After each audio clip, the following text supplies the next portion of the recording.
level up for the entire cast of Snowfall. Wasn't that amazing? If you didn't feel kind of home like it was in the 80s, you did for the last 45 minutes of your life just now. That was absolutely amazing. Again, we are going to be taking questions from the audience as well. Snowfall is going to be premiering Wednesday, July 5th, 10, 9 Central on FX. And we're going to go ahead and bring out the cast right now. First and foremost, you guys all know that it was created and directed by none other but the famous John Singleton. Round of applause for John Singleton. John Singleton and Eric Amadio, David Andron. Snowfall is a 1-hour drama set to hit against the infamous crack cocaine epidemic, and it's just impactful in our culture. We all know the stories. We're infatuated with the joke words and the stories every time we see it, so we can't get enough with it. So first, let me introduce John Singleton, co-creator, executive producer of Snowfall, the legend.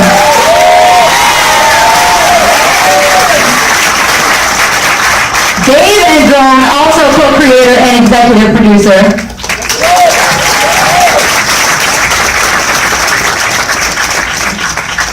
Damson Idris, also known as Damson.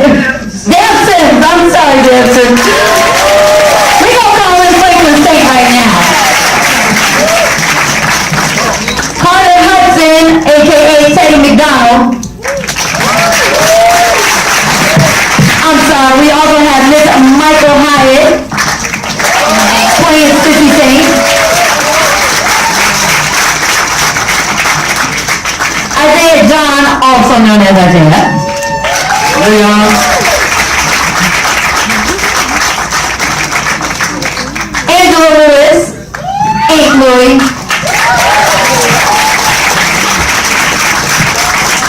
Amin Joseph, aka Jerome State.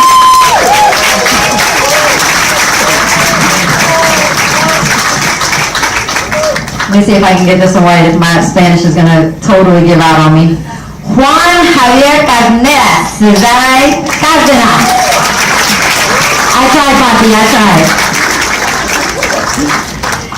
And we also have Filipe Valle Costa, a.k.a. Pedro. Give the entire cast a round of applause.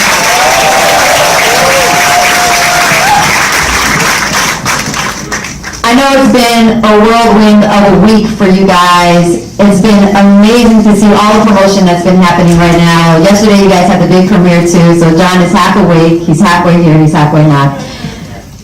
But I was curious to ask you, John, what is it about this era of the crack cocaine epidemic that happened in LA that makes it so entertaining for you? Why this era? Why the 80s? Why this story? But it's just... Why this story? Because it's embedded in my brain. There's a period of time in my life that a lot of things changed. And really it's because of that incident when crack hit the neighborhood. You see in this pilot episode, this is before cocaine came to the neighborhood. So it's kind of like LA ghetto fabulous. It's beautiful and Spanish style homes and the palm trees and kids playing in the neighborhoods. But it's all going to change eventually.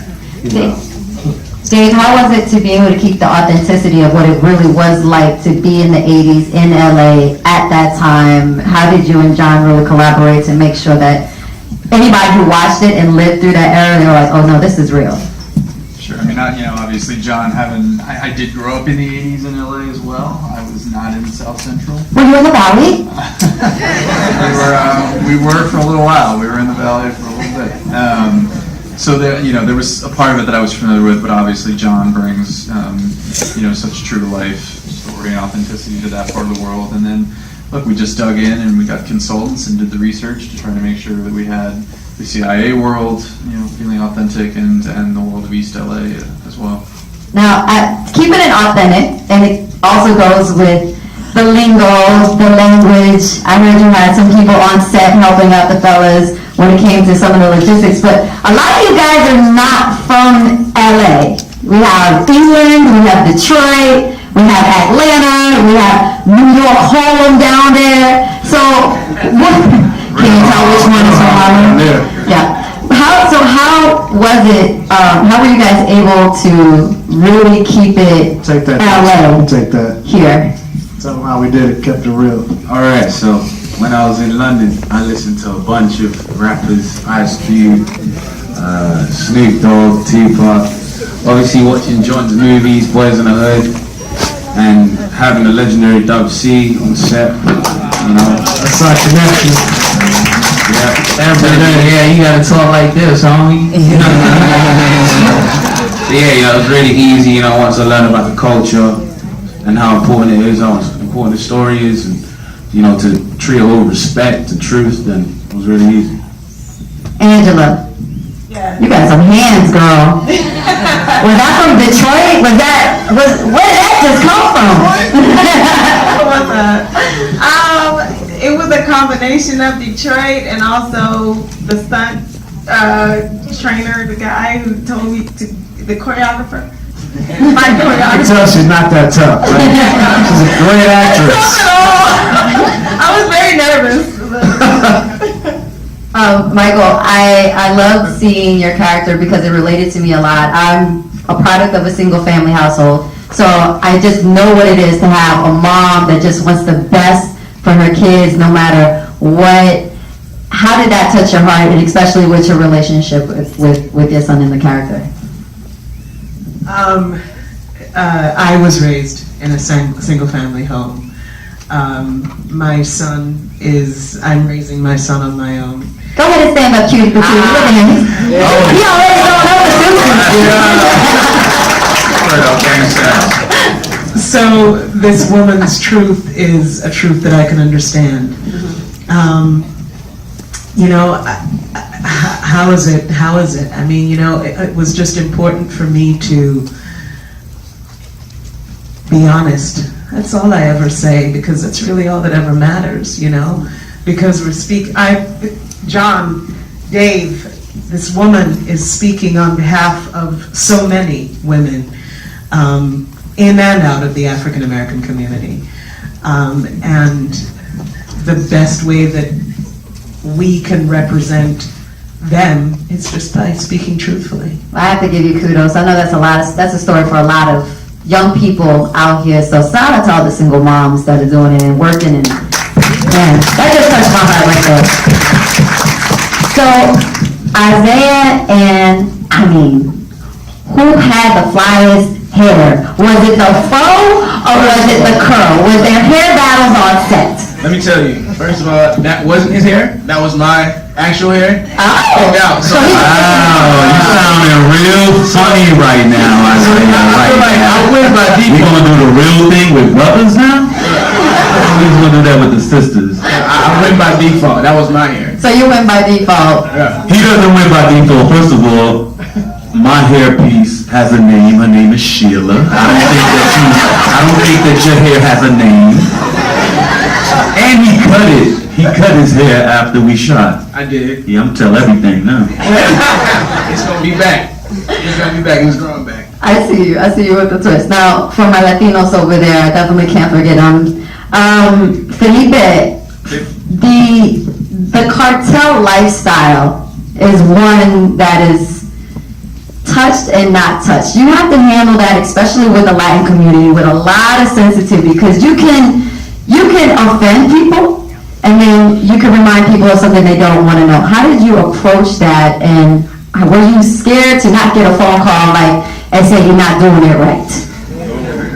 Savage. Yeah, But you did an amazing job, but I'm just saying. That would be in the back of my mind if I was playing Griselda Blanco. I'd be like, I don't know. Well, that voice was definitely in there. You know, the little bit of voice of insecurity, especially being Portuguese, coming into this opportunity. But I think what is beautiful about this story that we're telling, specifically with the Mexican community, at least from my perspective and Emily's perspective, is the story of what happens when you're born into that world and really not having a choice and feeling like that's sort of the only road that we see and that we were brought into. So that's where we know how to navigate. beyond that, there's obviously the place of respect and responsibility that comes with it. And you know, I lived in New York for 5 years, and I arrived in LA for this opportunity. And as soon as I arrived, it was really striking to me to walk through the city. And I made it a specific choice to talk to anyone who right away, okay, you're Mexican, you lived in LA in the 80s, let me talk to you. And I would make that an effort to spend hours with them. You know, and I found this how do you say, a person who gets you a haircut, what do you call them? Barber? Yeah, my barber. I found, you know, the barber right next to me. All the fellas looked over like, he grew up in East LA, and so I went back a lot to get haircuts with him, and we would just talk for hours, and that for me was beautiful, because it made me realize that this is really a story about family and how it affected families, and how families were destroyed because of this reality, and how certain communities were perhaps more damaged by it, you know. right. Carter, you must have had so much information that you can just Google, research. Were there any infamous stories? It's all top secret. Were there any infamous stories that you kind of divulged into when you heard of undercover DEA, CEA agents? That were there other shows that you watched, like the Narcos Tales or anything like that, to like kind of get you in on this? Yeah, I mean, there's an endless library of literature on the history of the CIA and the way that they've been quietly affecting geopolitics for the last 60 years. But aside from that, we also had a writer that was in the writer's room who grew up in a CIA family. Both of her parents were officers, and she didn't find out until she was 15. And I got to have lunch with her when we first started, and she could kind of talk to me about the actually more helpful stuff that was about, like, what's breakfast like in a CIA household, or like, you know, how do you tell your kids about that? And then she gave me this book that her father is a main character in. He's sort of famous CIA officer, and she was like, "But you got to give it back to me," because it was signed by the author to my father. And so I read the book, and then I ended up taking it home with me to New York.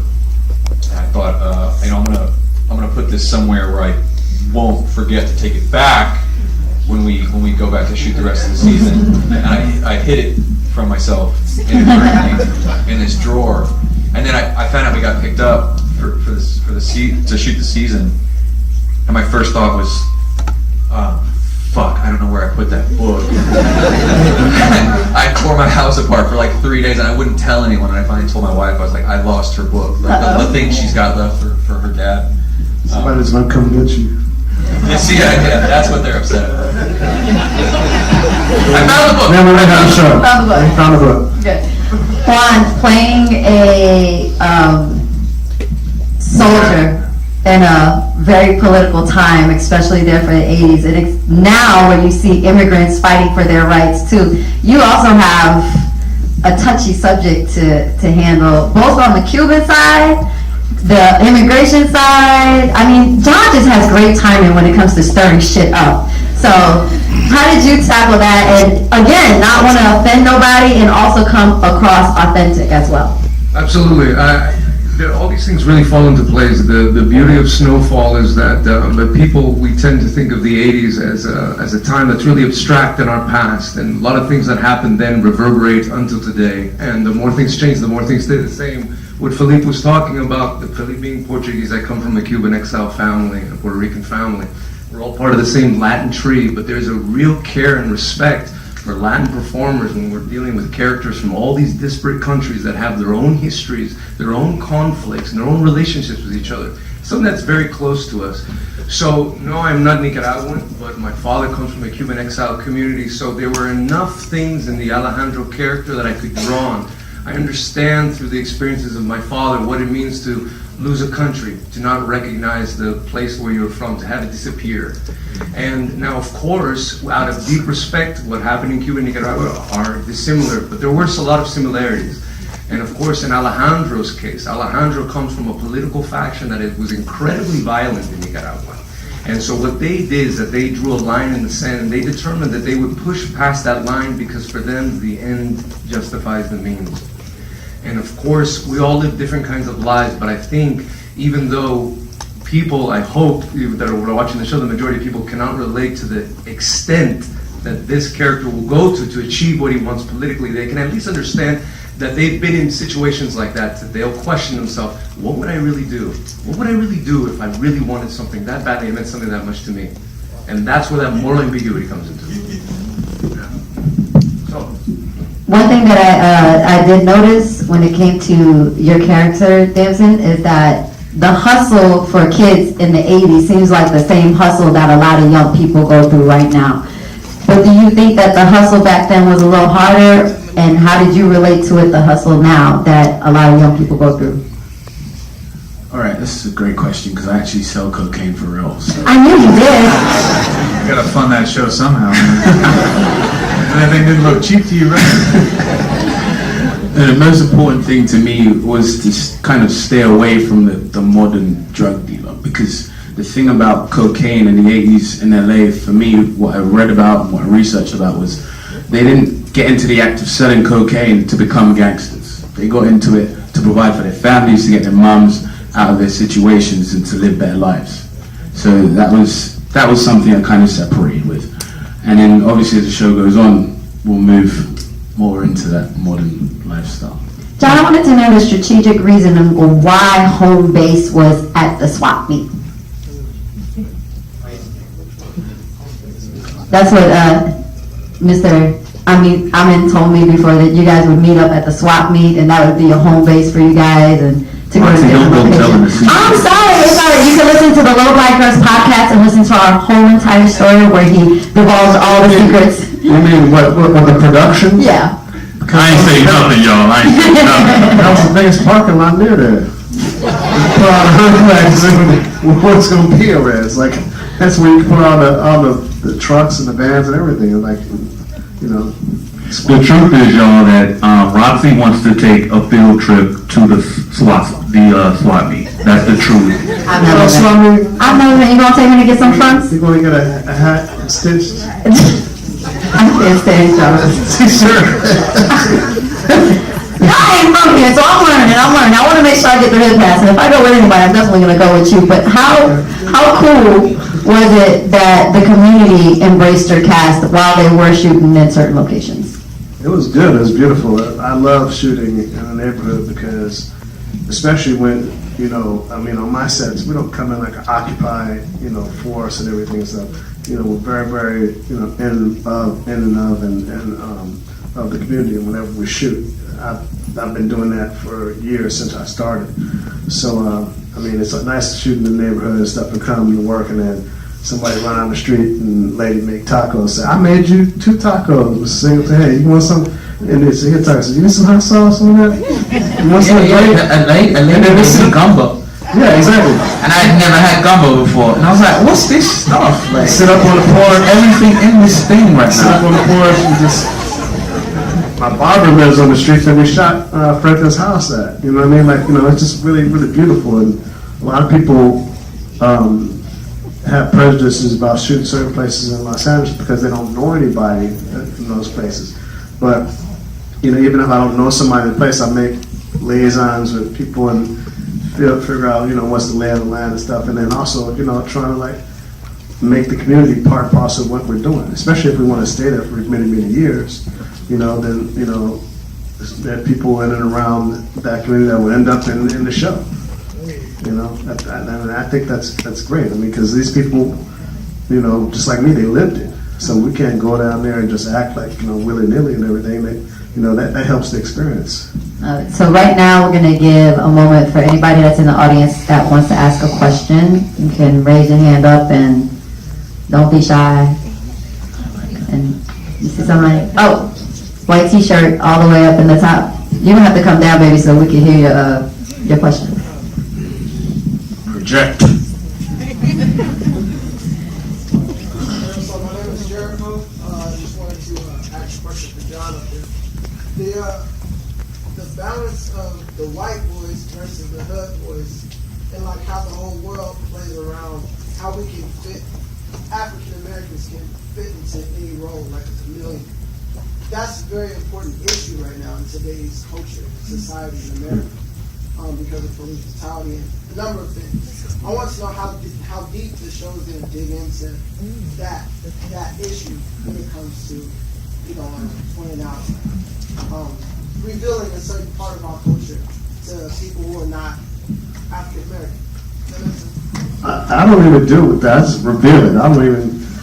I mean, you see how black the show is. There's some stuff in there that only black people can really understand. The inside jokes, that people say amongst themselves is dramatized. So there's a thing in storytelling that's called truth in drama. You know what I mean? Like you really just lay it all out, and whatever language, it's going to be told in, whether or not it's the Latino portion, the Latino characters, or even the CIA world, where there's just really it's very specific for that world. And there may be some stuff that you may not get in the first viewing that you will see again in a second viewing on reflection and understand it even better. The intricacies that our team goes through in terms of making it very, very specific. So, I mean, that's what really it's about. It's not necessarily just, the whole black thing. It's really every world, every minutia, of the show has to have some type of cultural specifics in there. Yeah. Yeah, I mean, look, I think the goal certainly over these seasons is to kind of delve into, it was a very conscious choice to start with South Central before crack landed. And we all kind of know how that ended up. But why did it land the way it did? Why was it allowed, if you want to use that word, to continue? Why did it blow up? Why was it so unchecked? Why were the laws against crack cocaine so much more strict than powder cocaine? I mean, I think we're going to get into all that shit. Because it feels like it needs to be talked about, and it feels like these are things that we're still dealing with today. Any more questions? Yes. The shot where Teddy's character walked up the embankment, and then he shot from the house and he came out over an aerial view. How was that shot? It's a drone. It was also really high in the air, so it was terrifying, personally. Now, was it a real My feet were wet. I was going to ask, did you want him to keep the socks on? It was hundreds of feet straight down, so it was a.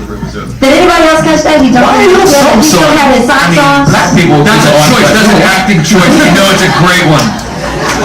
I know it's a good one because Tommy Schlum said to me, he said, that's a great choice to keep your socks. There you go. Own it, Cars. Own it. All right, Mama, go ahead. Up there, up top. We're kind of used to seeing drug kings be ruthless and savage, from Nino Brown to Frank Lucas to Hayden Full. So, to me, the theme from each character seems like desperation. So how did you decide to approach this, the drug kingpin was desperate as opposed to ruthless and just, I want to make money off my people? Well, he's only a kid. It's not, he's not even thinking about, the consequences. He's just, it's a means to an end. He's really wanted, it didn't work out for him and looking at possibly going to college elsewhere. He wanted to be in his neighborhood. He wanted to be really around what he was, his comfortability factor. And he just really trying to make it. And he's not a pro at this. You'll see as we go along in the season, he really doesn't. He has no idea. No idea what he's getting himself into. And not only that, but he has no idea, but cocaine was a rich white guy party drug, right? Nobody saw what it was going to turn into. Nobody knew what it was going to do to the neighborhood. I don't think he has any clue. He's clearly looking to better his circumstance. And look, all these characters kind of are thematically linked by that. But he doesn't have any idea what it's going to, certainly not what it's going to do to him personally, but how it's going to become crack and what crack. Just nobody knew it was coming.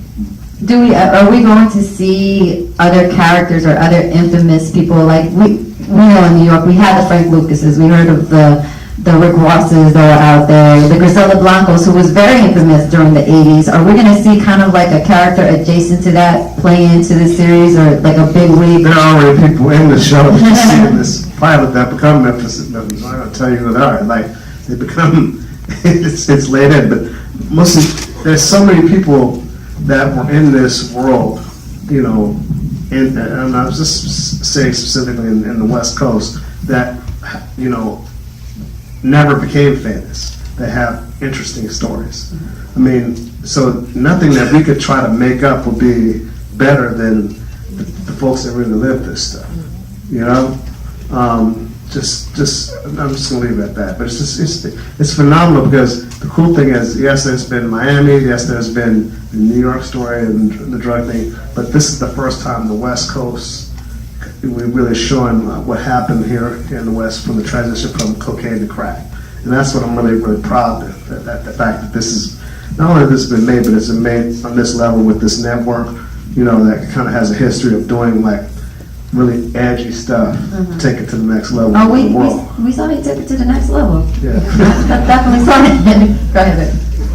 In terms of music, and I know this is just the first episode, but how did you choose which music to use? Did you just think about this in the time period, this was what was good at the time, or are you just randomly picking things and through the whole season? Time period.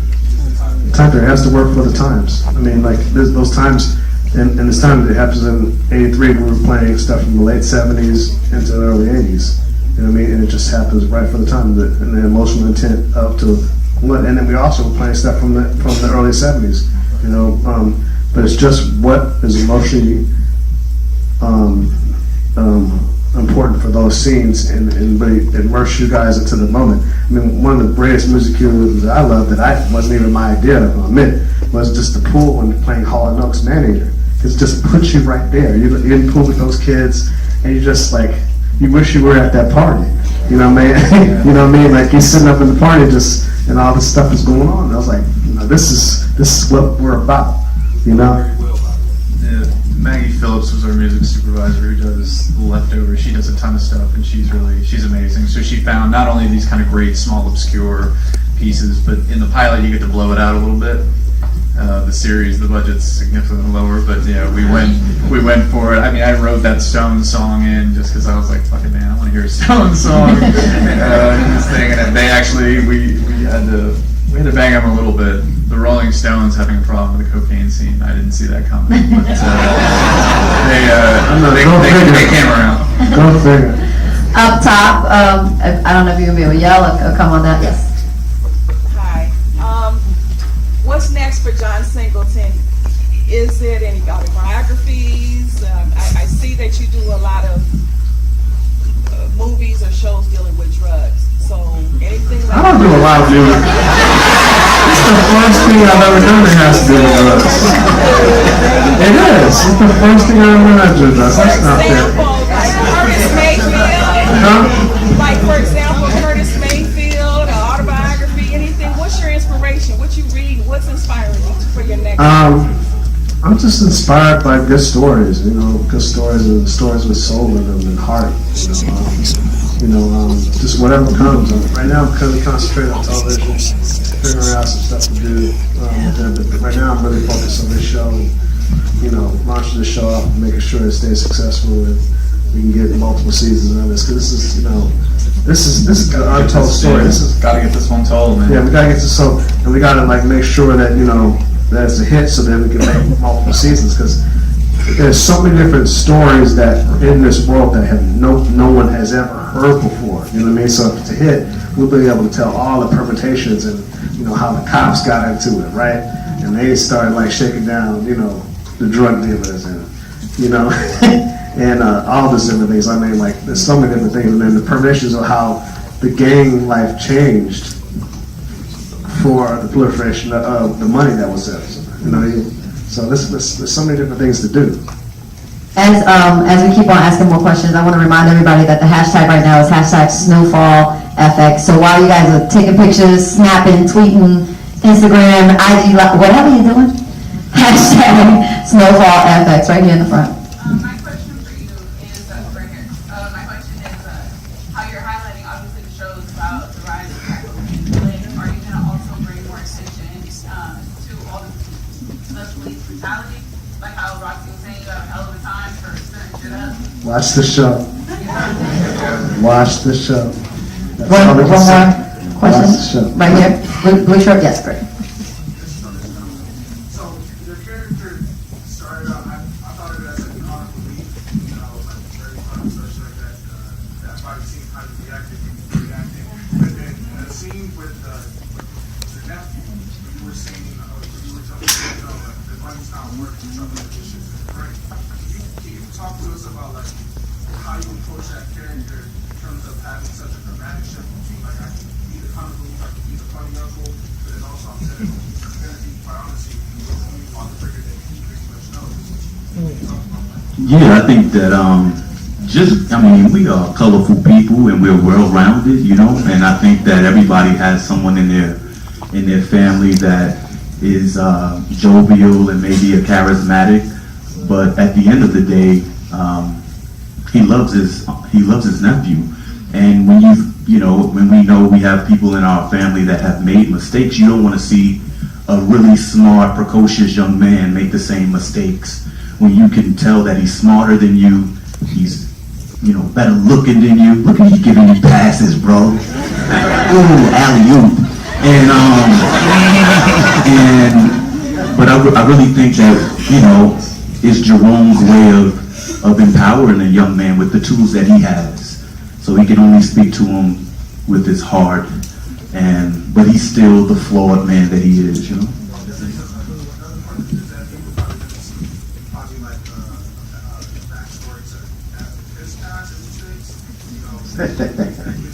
Watch that show. You hear that? But I take issue with something that you said. I know, yeah. I take issue with something that you said in episode 2 because I don't see that as being funny. Like, he was serious when he was watching this woman whoop that ass. He was turned on. He was serious. Y'all make it funny.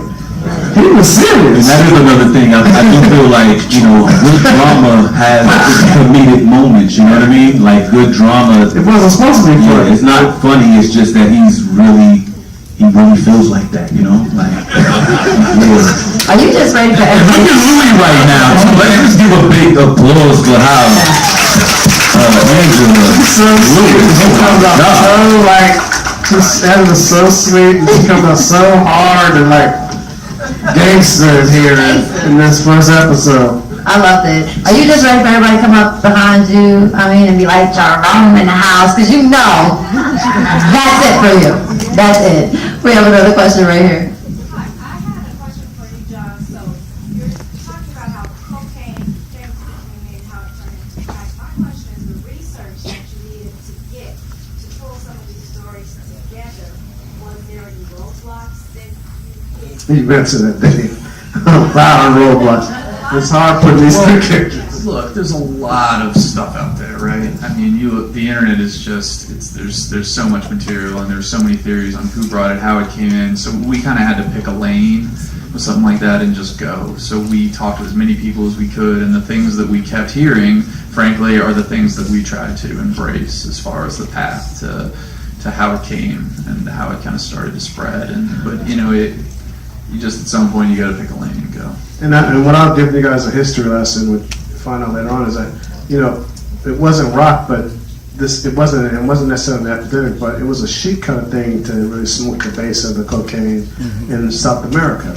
When they used to take the base, they call it basse. That's what base comes from. Yeah, so we call it base, but it's just the. You free the base. Yeah, they free the base, and you get that base crystallized, and you smoke it, and it gets a bigger high. And the way that the way that they smoke, because they used to have these things called primos, and they used to before you lace a little bit of cocaine with some weed, and they smoke a primo. But then in South America, they smoke the basse, So you'll see it. You'll see how the transition goes. Okay, we have time for 2 more questions. So you, and then right here next, and that's all. My name's Etienne Maurice, and I'm also a filmmaker.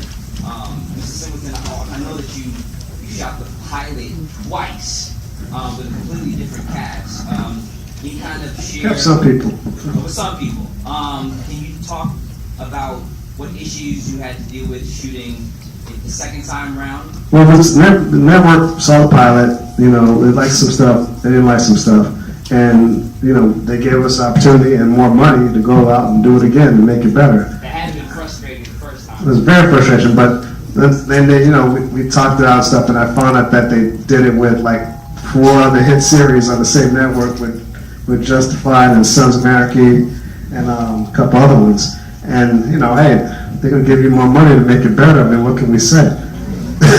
Yeah, I mean, it's just really hard. I don't know what to say, except it's really hard to do it real well. And now that we live in this era of peak TV where there's 450 shows, like, you don't get a second chance, right? Like, if that pilot isn't the shit, you're SOL. And so with FX really getting behind us and saying, look, they really believed in the show. They really let us like, go. If we get this right. Yeah. And we really took that to heart, reworked and dug in on the script level and made a bunch of changes, and it worked, thankfully. Congrats. Appreciate that. I have, yeah.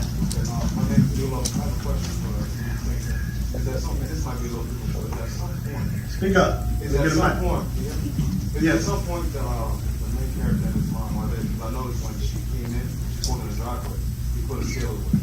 And then when he rolled out, she rolled up a joint pump of SCT. So at some point, are they going to kind of know that, okay, I'm kind of doing the right thing? You've got to watch the show. Watch the show. If I answer all your questions right now, why would you watch the show? You gotta watch the show. Franklin dies in episode 2. Spoiler